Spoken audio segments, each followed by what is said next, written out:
அஸ்ஸலாமு அலைக்கும் வரஹ்மத்துல்லாஹி வபரகாத்துஹு. ஸஅத் இப்னு அபி வக்காஸ் ரலியல்லாஹு அன்ஹு அவர்கள் அறிவிக்கின்றார்கள், திருமிதியிலே 3375வது ஹதீஸாக பதிவாகி இருக்கிறது.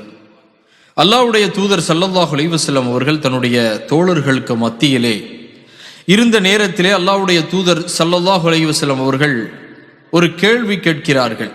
உங்களில் 1000 நன்மைகளை பெற முடியுமா என்று கேட்டார்கள். அந்த தோழர்களிடத்திலே ஒருவர் எழுந்து அல்லாஹ்வுடைய தூதர் அவர்களிடத்திலே ஸல்லல்லாஹு அலைஹி வஸல்லம் அவர்களே, எப்படி அவை பெற முடியும் என்று கேட்டார்கள்.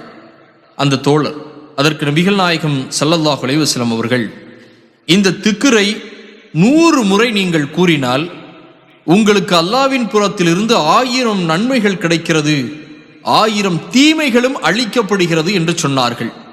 அல்லாஹ்வுடைய தூதரே, அப்படி என்றால் அந்த திக்ர் என்ன என்று கேட்ட நேரத்தில் அல்லாஹ்வுடைய தூதர் ஸல்லல்லாஹு அலைஹி வஸல்லம் அவர்கள் சொன்னார்கள், 100 முறை சுப்ஹானல்லாஹ், அல்லாஹ் தூயவன் என்று யார் கூறுகிறாரோ அவருக்கு 1000 நன்மைகள் கொடுக்கப்படுகிறது, 1000 தீமைகள் அழிக்கப்படுகிறது என்று சொன்னார்கள். ஆக இப்படி மகத்தான இந்த திக்ரை நாமும் ஓதிக்கொள்ளுவோம் தினமும்.